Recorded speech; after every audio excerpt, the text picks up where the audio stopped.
10 pick overall. 2009. But this is the other thing. Every day there's this tweet. Well, the Nationals being drafted by Trout steps down. It's like Trout went 24th. And oh, by the way, the Angels took another guy before they took Trout.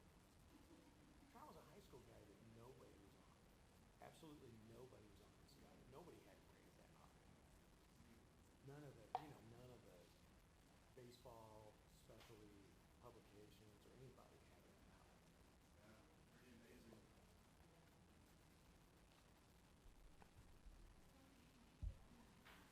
No messages yet.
Iona's bringing McGill and Gist.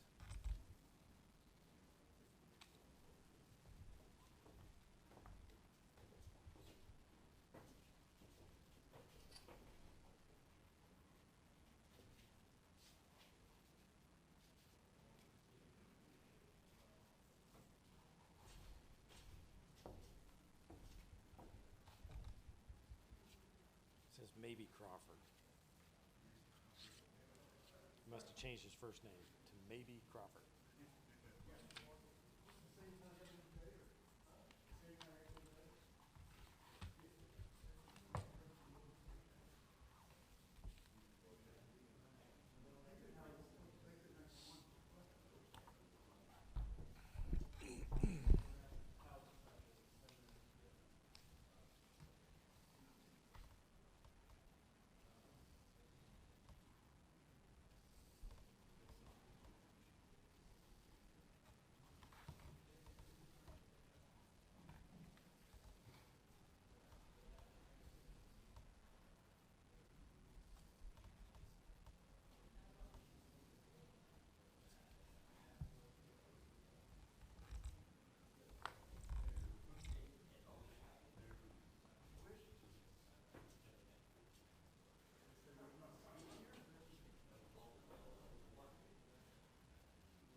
sends me a message. North Carolina is sending 5 and 13.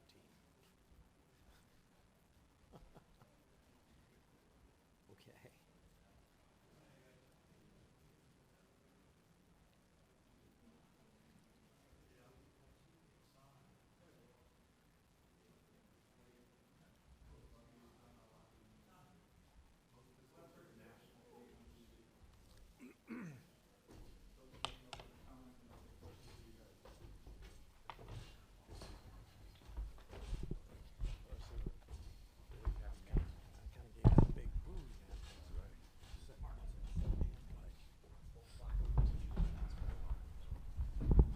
It's late, so I'll make a quick statement and I'll let you talk to the guys. But needless to say, the second half was a lot different from the first half. I thought the first half we were very tentative on the offensive end and didn't do what we planned on doing on the defensive end. They changed their game plan a little bit, and needless to say, it worked. They've been playing at a fast pace, but they controlled the clock and shot threes and made 10 threes in the first half, and our offense was not very good. Only offense we had in the first half really was Nasir taking the ball to the basket. Second half, Cam makes a big three the first possession, and all of a sudden we got a little more energy and passion about what we were doing defensively, and we defended. We got some turnovers and got some points off that, and they missed some open shots as well. But I think we shot like 63, 64% in the second half because we took better shots as well. But Nasir gave us a great lift off the bench, and Cam did, like I said, the first shot of the second half was really big, and he had a couple assists and baskets later in that as well. Thank you, Coach. Reminder that the locker rooms are going to be open 30 minutes for the next 30 minutes starting now. Our players are Cameron Johnson and Nasir Little. If you have a question for them, please address them by their first name so that they can understand who the question is for. And so, too, can our technical people get the sound and camera together on the right guy. Go ahead, please. Brett Friedlander, North State Journal. Cam, what did he say to you guys at halftime, and did he need to say anything? He just said that's not the way we play. We need to pick it up, and you know we received that message pretty loud and clear. We knew that the way we played in the first half was unacceptable. We knew that wasn't us, and that's what he emphasized to us. And that we gotta come out and we gotta play better. And he had faith in us, and so that was important to us. And we just had to go out there and execute and use our advantages, you know.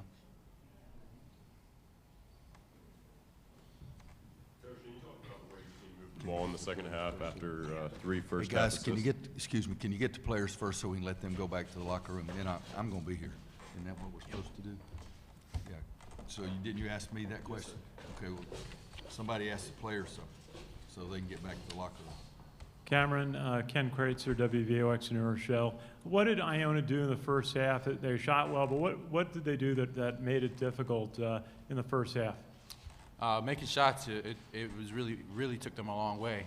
It took us out of getting any transition opportunities, made us play offense in the half court. They slowed down the tempo, used a lot of clock, and hit a lot of threes. So they kind of controlled that tempo. And we were swinging the ball around the outside too much, not really getting it on the inside. And, you know, they did a pretty good job of keeping us off the glass for the most part in that first half.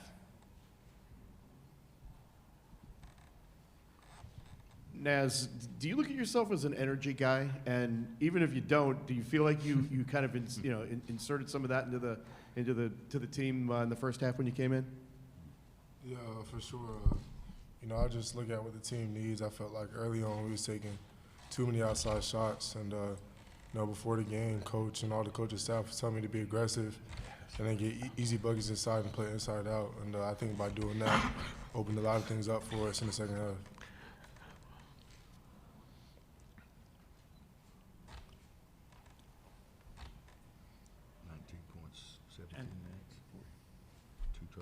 Nasser, it just looked like in the second half you decided to push the ball up court and go to the basket, either a pass or a drive. Was that just what you wanted to do to try to change the flow of the game? Yeah, for sure. We did scout, and we knew they weren't the strongest team in transition. And I felt like early on we weren't getting enough stops to take advantage of that. So, once we picked it up defensively, we got easy buckets to transition. Guys were being more aggressive, taking to the basket, putting pressure on the guys, getting people in foul trouble, and that's how we were able to get away. Cam, coaches love to say the first 4 or 5 minutes of the second half is the most important part of a game. Is that a cliche because it's true? It is true. It is true. I think we came out and we tied it up pretty quick, and that gave us some momentum, and we kind of rode that wave for the majority of the half. So, you know, we came out, we called a play, we ran it, my guys hit a good screen, and the first one fell. Then Luke came down, got an easy basket, and then the stops started to come. And, you know, you just hope, you know, a team that hits 10 of their first 21 threes kind of cools off, and, you know, they did that a little bit, and we took advantage. That'll do it for our players. Thanks very much, guys. Appreciate your time. Thank you, guys. Congratulations on your first win. And now more questions for Coach Williams. Go ahead. Coach, can you just speak to the ball movement by your team in the second half after only 3 first-half assists there? Well, for North Carolina to play half and only have 3 assists, that tells you right there that we're not moving very well. And we talked about that. We had 0 points off turnovers. We had 3 assists. Everything was just an outside shot except for Nasir, basically. And Luke had a lot of things inside, but for some reason he was worried about getting his shot blocked or something, because at half he and Cam together were 3 for 16. And then you go back and look what they did in the second half, and it was much more aggressive and poised and confident in what they were doing. Coach, Ryan McFadden from the Ionian. What do you have to say about Iona guard Ricky McGill's performance? He had 26 points and was really impressive from deep. Well, he's a 4-year guy, 4 championships, 4 NCAA tournaments, and I congratulated him on that as in the line as we were shaking hands at the end. We knew that he's a good 3-point shooter, but the other guys shoot more. But today he made his first one, made his second one, and I think he made 6 in a row before he missed. But I think he's a heck of a player. And scouting report, he said you got to watch number 0. He plays in the passing lanes, and he still gets 2 steals like that. So I think he had a heck of a game. But Tim changed a little bit and gave them the best chance to win by using clock and spreading, and he was counting on his guys making shots. And in the first half they did, and fortunately for us, we made more in the second half, and they didn't shoot it as well. Roy, I know you'd prefer not to have gone through that first half, but now that it's done, do you feel like maybe you can use that to your advantage, as maybe let these guys know that they're not invincible and that they need to come out and play well? I don't think that they felt like they were invincible, but probably the thing that I despise more than anything in basketball or in life is somebody trying to be cool. And I thought in the first half we didn't have the passion. And I don't think that they thought it was going to be easy. I just don't think we had the passion to play. And especially in the defensive end, when they're spreading you, it's not easy. And you got to get there, and you can't let a guy stare down at your feet and pull up and shoot a 3. You can't let them drive to the basket and lay it up. I mean, it was a total breakdown on the defensive end, and then they're making the 3s, and then we started looking at the score, and I think perhaps got a little tight. But no, I told them in the locker room, every tournament's different. You build your momentum once you get in the tournament, and some of you guys have heard this before, but I was just on the staff of a pretty good team in 1982. In the first game, we played James Madison in Charlotte, and we blew them out 52-50. And so it happens, and we had a guy named Worthy, a guy named Jordan, and a guy named Perkins on that team. We ended up winning the national championship. So it's one game, but learn from this one game. We've got to have more passion. Can you coach or uncoach tight? No, I think what you got to do is kids got to have confidence. And I've always said don't worry about anything, just lose yourself in the game. And that's what we try to get the guys to focus on and be positive and lose themselves in the game. Yes.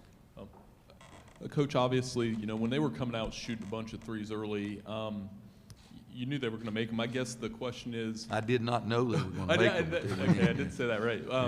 Once they started hitting a few and you see that, what was the adjustment you made at halftime, knowing that you could kind of sense that they were going to shoot a bunch of 3s? Well, we knew they were going to shoot a bunch of 3s, period, because that's what they do. They try to open the court and try to drive and penetrate and pitch for 3s. That's what his team's done for 10 straight games in the winning streak, and they've done a good job of it. But they did a better job of it today than they have, because I think they shot like 40, 47 or something like that in the first half, and that's pretty impressive.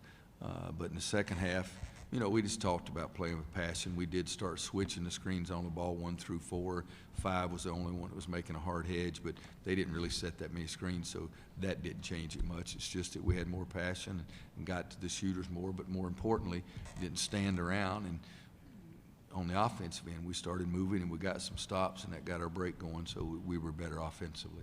2 more questions for Coach Williams. Okay. you're a #1 seed, which is obviously an achievement, something you want to be. Do you think that that maybe comes with a little bit of pressure, though, and that affected you a little bit early on? Oh, I think so, and I think UMBC last year has made it a little more pressure, and it's part of the game. And I understand that and told them that. But you know, if you're a tough competitor and you invest yourself into the game, you're not just worried about the score. You want to be concerned about how you're playing. And I think for a couple of moments there, we were concerned about the score more so than how we were playing. So I just tried to get us to focus on playing better, and doing what we've done all year long. Go ahead. And Coach, second half, it looked like you really tightened up the defense in the paint. Whenever Crawford went down the lane, he always was being met by 2 players. Was that a key adjustment on defense? Well, you know, when you say it was a key adjustment, it sounds like his coaching. We did the same thing. We just did it better in the second half. The only thing we changed was playing the screen on the ball differently in the second half. And like I say, they didn't set nearly as many in the second half as they did in the first half. But yeah, we were trying to be in there to make it difficult for somebody to drive also, because if you're in the gaps and they drive and penetrate, you just have to go one way. If you're out denying like we used to do, we were denying, you got to get back, and then you go 2 ways. And so the game plan was to be having in there and stopping people driving to the basket. We just didn't look like it was a game plan in the first half. Thank you, Coach. Congratulations. Thank you, we will see you tomorrow.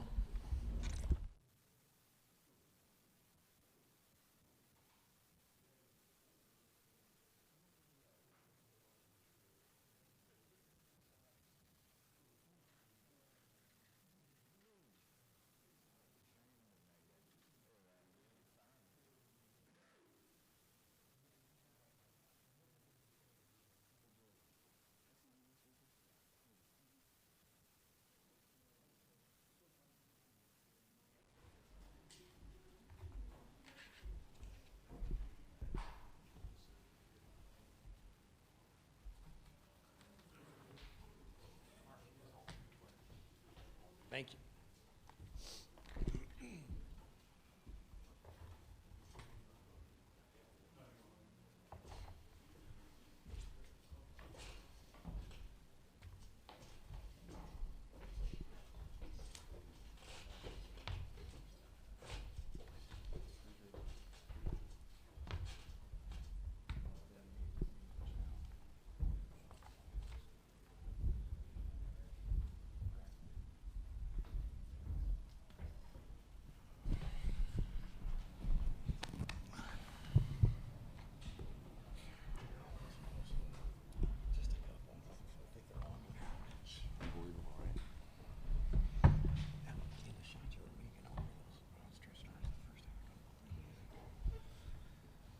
Coach Kluse is with us, and he will make an opening statement, and then we will talk to our 3 players, E.J. Crawford, Ricky McGill, and Asante Gist.